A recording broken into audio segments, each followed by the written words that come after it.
आज की कहानी में हम जानेंगे कि मन में उठ रहे गंदे विचारों को कैसे खत्म करें।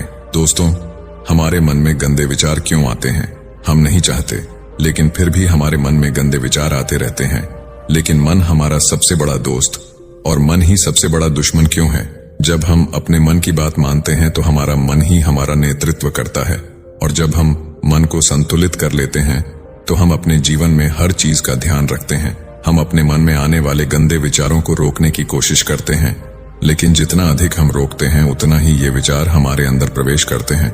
जितना अधिक आप किसी चीज से दूर भागते हैं, वह चीज आपको अपने पास ले जाएगी। इसलिए उस चीज से दूर मत भागिए, उस पर संतुलन बनाए रखिए। एक बार एक व्यक्ति गौतम बुद्ध के पास आया और गौतम बुद्ध से बोला कि हे बुद्ध, मेरे मन में इतने गंदे विचार क्यों आते हैं?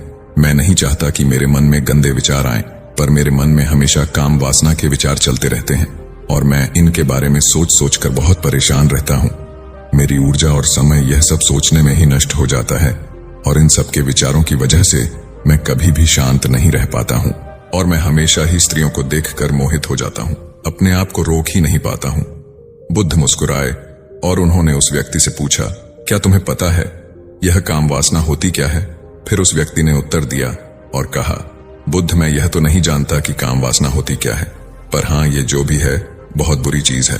फिर बुद्ध ने उस व्यक्ति से कहा कि सबसे पहले तो तुम्हें यह समझना है कि प्राकृतिक रूप से जो भी चीज हमारे अंदर है वह बुरी नहीं है। हमारे जीवन में उसकी कुछ ना कुछ जरूरत है। वासना कोई बुरी बात नहीं है। यह तो हमारे मन की एक भावना है जो हमें किसी न किसी चीज की कमी का एहसास करवाती है, और फिर हम उस चीज को पाने के लिए उस चीज की तरफ आकर्षित हो जाते हैं। जैसे अगर तुम्हारे पास धन की कमी है तो तुम्हें धन पाने की वासना उत्पन्न हो जाएगी। तो वासना कुछ और नहीं, बस एक प्रकार की कमी है जो कि एक प्रकार की जरूरत का एहसास है, और जब ये जरूरत शारीरिक हो तो हम इसे काम वासना कह देते हैं। उस व्यक्ति ने गौतम बुद्ध को कहा कि बुद्ध, मुझे काम वासना का मतलब तो समझ में आ गया, पर आप मुझे ये बताइए कि यह आती कहां से है और कैसे आती है? गौतम बुद्ध ने कहा कि काम वासना कहीं से आती नहीं है, ये तो हमारे अंदर ही होती है, और इसका होना तो जरूरी भी है, तभी तो मानव जाति का विस्तार होगा। उस व्यक्ति ने कहा, जब यह हमारे अंदर ही है और जरूरी भी है तो फिर लोग इसे गलत क्यों बोलते हैं? बुद्ध ने कहा कि यही तो समस्या है। लोगों ने काम वासना को गलत तरीके से सोच लिया है, इसे छिपाने की और दबाने की कोशिश करते हैं। काम वासना गलत नहीं है, बल्कि काम वासना का गलत तरीके से प्रयोग करना गलत बात है। लोग जिससे प्रेम करते हैं बस उसी के लिए जीने लग जाते हैं, उसे पाना ही अपना लक्ष्य बना लेते हैं और उसी के बारे में हमेशा सोचते रहते हैं, पर यह सब गलत है। बुद्ध ने उस व्यक्ति से कहा, क्या तुम्हें पता है जानवरों में भी काम वासना होती है?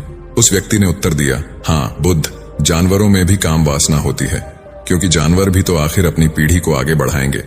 बुद्ध ने कहा, तो फिर हम जानवरों की काम वासना को गलत क्यों नहीं कहते हैं? व्यक्ति ने कहा, मुझे नहीं पता महात्मा, आप ही मुझे बताइए।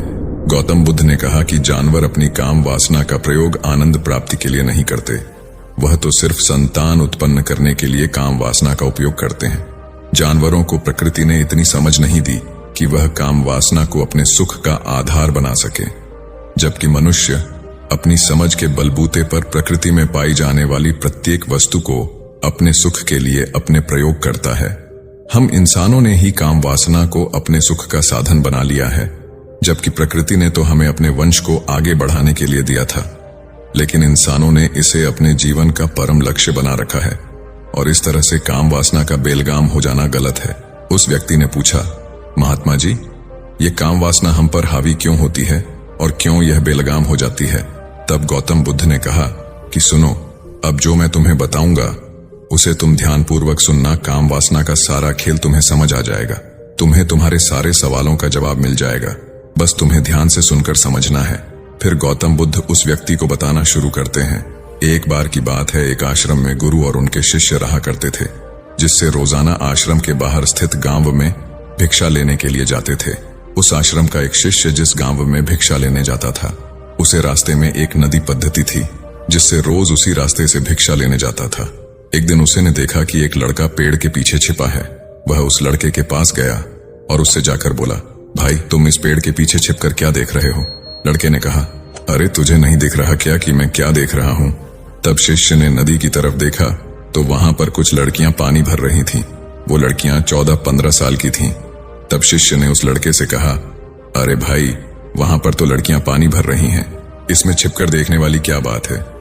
तब वो लड़का शिष्य की तरफ देखकर उससे कहता है, अरे पागल, तुम्हें दिखाई नहीं दे रहा? यह परी कैसे नदी से पानी ला रही है?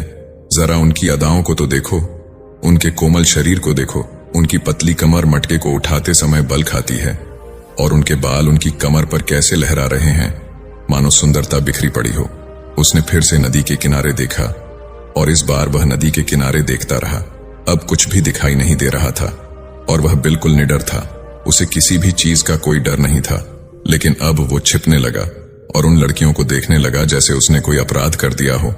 और जब वो छिपकर उन लड़कियों को देख रहा था, तभी वो अचानक अंदर से कौंप गया और उसने कहा कि ये मैं क्या कर रहा हूं? मैं जो कर रहा हूं वो सही नहीं है, मुझे यहां से चले जाना चाहिए। और फिर वह जल्दी से वहां से चला गया। वो आश्रम पहुंच जाता है। आश्रम जाकर वो अपने कार्यों में लग गया।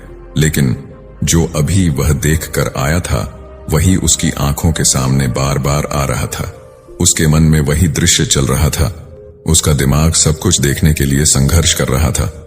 उसका किसी भी काम में मन नहीं लग रहा था। सुबह होते ही वह रोज जल्दी ही भिक्षा के लिए आश्रम से निकल जाता था और उस नदी के पास वाले पेड़ के पास जाता था, जहां पर वह लड़का पहले से मौजूद रहता था। उसके साथ मिलकर लड़कियों को छुप छुप कर देखता था। अब वह ऐसा रोज करने लग गया। यह उसके रोज का काम हो गया। अब उस शिष्य का मन किसी भी काम में नहीं लगता था। वो हमेशा ही किसी न किसी प्रकार के विचार में उलझा रहता था। वो आश्रम के कार्यों को भी ठीक ढंग से नहीं कर पा रहा था। न वो ठीक से सो पाता था, न वो ठीक से खाना खा पाता था। उसका मन बेचैन सा रहता था।